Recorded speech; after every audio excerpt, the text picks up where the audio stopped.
What's going on, everybody? Welcome back to another Obsessed Auto Review. My name is Gary. This is the place to be if you love vehicles. Today we're looking at an all-new 2020 Honda Passport. We are in the Touring, the highest trim level you can get here in Canada. Big thank you to Honda west of Calgary, Alberta for letting us borrow this vehicle. If you want to check this Passport out or anything else on their lot, the link is in the description below. Now, let's get started on this Passport. It's been around for, technically it came out in 2018. A lot of people don't know actually that it has been out in the 90s as well. So technically this is a third generation, and it came back after 14, 15, 16 years, a long time. Now Honda felt like it was needed because of vehicles like the Nissan Murano, the Ford Edge, the Toyota Venza coming back. They needed that larger SUV that wasn't a compact crossover like the CR-V, just something a step above it, but also a 5-seater, something that's not a 7. Now, is this up to par with what the competition looks like? Watch the review, you'll find out. Enjoy.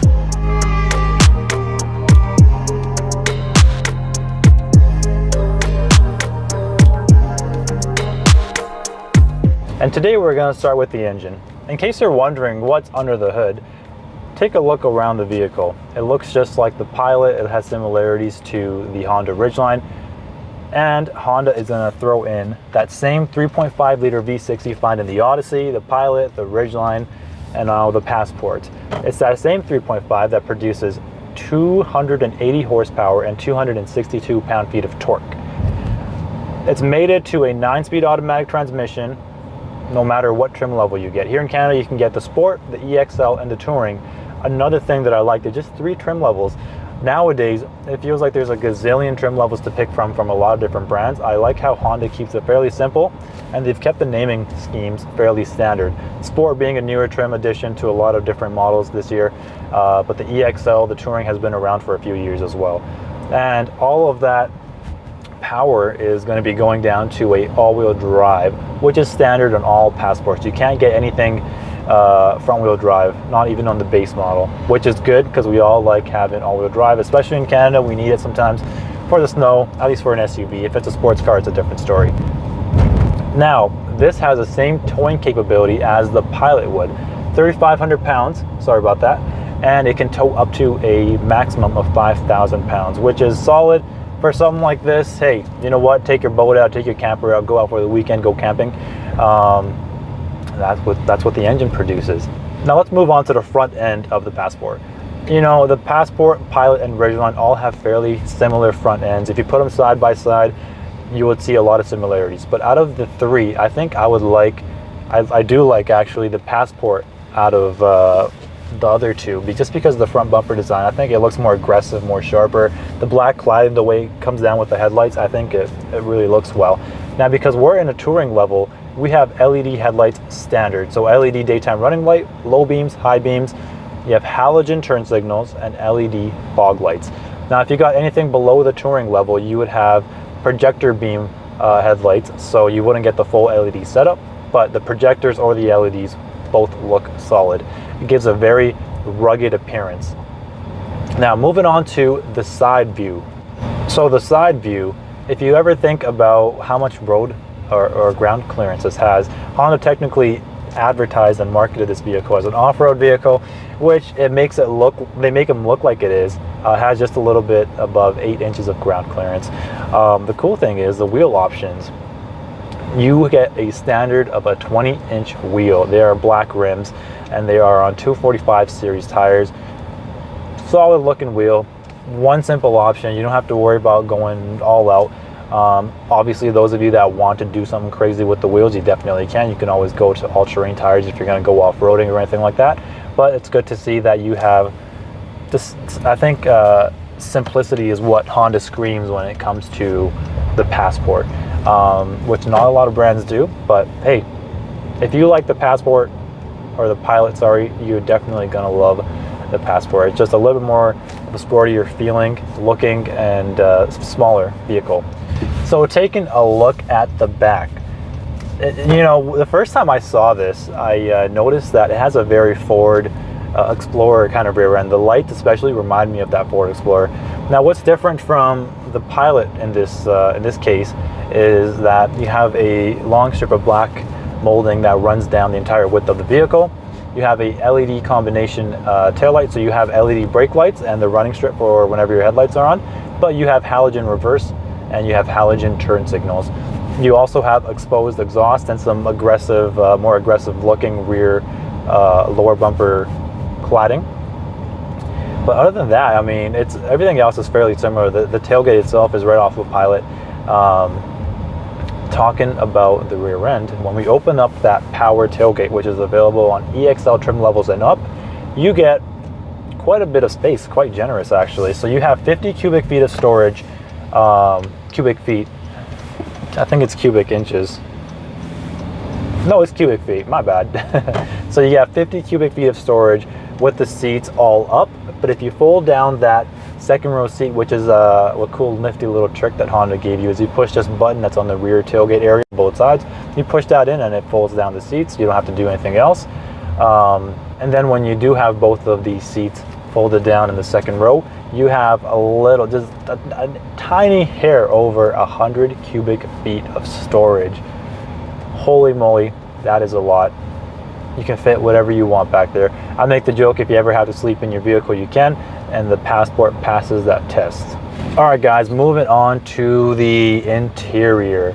Now, on the base trim levels, the Sport over here, you get cloth interior, and you got a fairly decent looking interior. You know, if I blindfolded you and put you in the Passport, and then I put that blindfold back on and moved you into a different Pilot of the same trim level, and I just told you it was a Passport, you would believe me because it looks exactly the same. Even the original line has a fairly similar interior.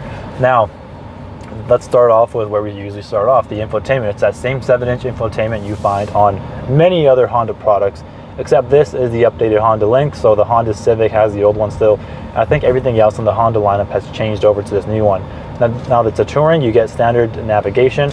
You also get Apple CarPlay and Android Auto, so if you get that, which is standard on all trim levels. So if you have that, who really needs navigation? I say it every time. Navigation companies, please don't hate me. I just think if you have a phone, you have the best navigation in the world. Don't at me though. Just kidding. You can at me all you want.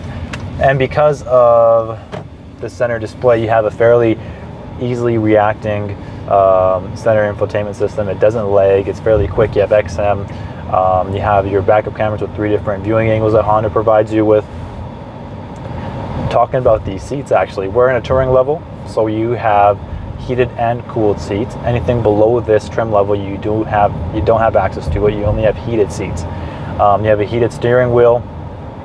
You have sunroof, which is standard on all 3 trim levels, even the base trim level, which is solid. And anything that's higher trim level, you also have acoustic glass on the front windshield, the front windows. Behind me, you don't have acoustic glass, so that would quiet down the road noise a little bit. I'm driving right now, and it's, you know, fairly quiet in here. I have the AC running on stage 2, so it is fairly quiet. It's fairly comfortable drive, a fairly comfortable cabin. Let's move this up a little bit, and let's talk about the steering wheel. It's a fairly similar steering wheel you'll find on many other Honda products as well. Good grip, authentic stitching, perforated leather on where you would grip the steering wheel. Authentic stitching. Once again, it's heated like I mentioned before. You have your digital cluster gauge area, which is the same on the Pilot and the Ridgeline, and the Odyssey has something fairly similar to it as well. Same with the CR. Actually, everything is pretty similar now. And you also have things standard, like the driver's seat is power, which is standard as well. Higher trim levels, you get a passenger power seat as well. You have leather on EXL trim levels and up. You have premium audio systems on the Touring level, which is great. Push button selector, it's that same push button selector that you've seen on many other Honda models like the Odyssey, the Ridgeline, not the Ridgeline, sorry, the Pilot, now the Passport as well, the Accord. Other than that, though, the front end, or the front end of the interior, it's fairly similar to everything else. I have done reviews on the Pilot and the Ridgeline, so if you ever want to check those out, make sure you visit the channel and do that. And by the way, since you're visiting the channel, if you're enjoying the video so far, how about you hit that subscribe button and hit that like button, and let us know what you think about this Passport. Would you get it for your family if you need to get one, or would you look at the competition? And yeah, we really appreciate that. Thank you for all the support we've gotten so far. Let us know what vehicles you also want to see next. Now, before I move on to the second row, the seats in the front row, actually all the seats, they look fairly nice. I think they're the best looking seats out of the Pilot and the Ridgeline, just because they have this like quilted perforation style to it while you go down to it. I think it adds a little bit more of an upscale look, which is great. Obviously, if this was a pure rugged off-road vehicle, you would have hard touch plastic everywhere and an interior that's super easy to clean, everything, right? So let's move on to the back. Talking about the back, you have nothing like you would have on the Pilot. So you won't have any rear entertainment system. You don't have a panel roof available on this, at least in Canada. You have that center stack display, and you have a couple of vents coming out of there. You have heated outboard seats for the rear passengers, and you have a couple of USBs and a plug power outlet as well.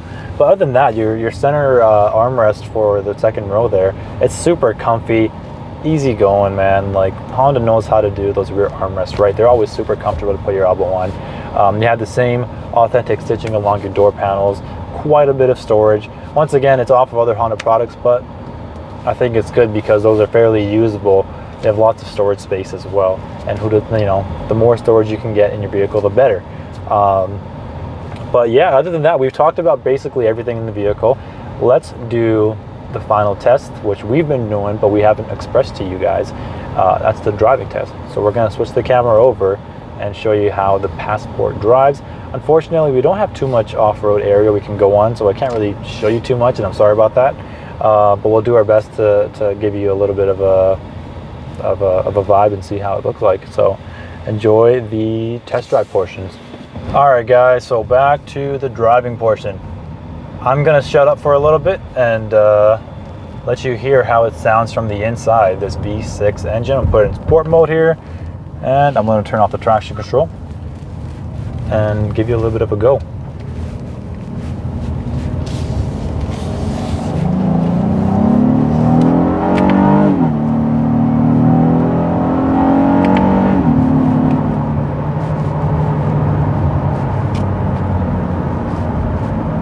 So, I've said this once before, I'm going to say it again. That Honda V6 is a beautiful engine. It sounds great, naturally aspirated power. I think it has just enough, maybe on the low end, but it's still fun to drive. Hearing that sound coming through the outside, it's beauty to my ears, especially for anyone that just loves vehicles. It's always great hearing that, and you have no turbos to worry about, nothing else. Just straight, raw, naturally aspirated power. Now, when you're driving normally and not like a maniac, it's going to be a fairly comfortable drive. You can barely, like, nothing's going on right now. No heat or AC, no cooled seats. Just simple driving. And look how much you can, look how much road noise you have. All you hear is the outside noise, or the engine, sorry, and you hear barely anything else. Granted, I am going a little bit slower, but it is fairly quiet in here, though. Look how beautiful these clouds look. Wow, that's amazing. Super comfy ride, though. You have you barely feel any bumps, so you have good isolation and good comfort. And yeah, man, it's just a fun drive. It like handles fairly well. Like, you feel pretty confident just moving the road, or just vibing with the road. You don't have to worry about it too much. Even if you take these turns at a little bit of a faster speed, it's super comfortable. I think Honda did a great job with the Passport. It's a vehicle I would definitely consider. But the caveat of the Passport is that it is pretty darn expensive. Now, the base model for the Passport here in Canada, it starts at just over $44,000. That's the base price. The one that we're in right now is just a little over $51,000. I understand the competition is fairly around there too, but it's crazy how expensive vehicles are getting nowadays. Albeit they are getting better as well. They're looking better, and they're also designed more interesting. They have more comfort features, and they have They have more just capabilities. They're more luxurious than they were before. But are we going to get to a point where they get a little bit too luxurious and too good for the segment they're in, and now the prices are getting even higher and higher, and eventually you're looking at luxury prices? I wonder if that's going to happen later down the road. I'm hoping not, obviously, because there's segments of vehicles for a reason, and I think that we should, or every manufacturer should do their best to stay in that segment, but offer as much as they can for like a cap out price or something like that. But other than that, you know, we really hope you guys enjoyed this review. We had a great time making it. It's a fun time driving this Passport. If you did enjoy the review, make sure you hit that subscribe button. Hit that like button. Let us know what you think about this vehicle. And if you watched all the way to the end, we really, really appreciate your support. It's because of people like you we can keep on making car review videos. Let us know what you want to see next. We're obviously at it, working with other dealerships. We're trying to get more partners. You know what to struggle when you're a new upcoming YouTuber, so make sure you hit that subscribe button. We appreciate you guys watching. See you next time. Have a good morning, evening, afternoon, lunch, breakfast, dinner, weekend, weekday, whatever you're doing. Take it easy. We'll see you next time. Peace.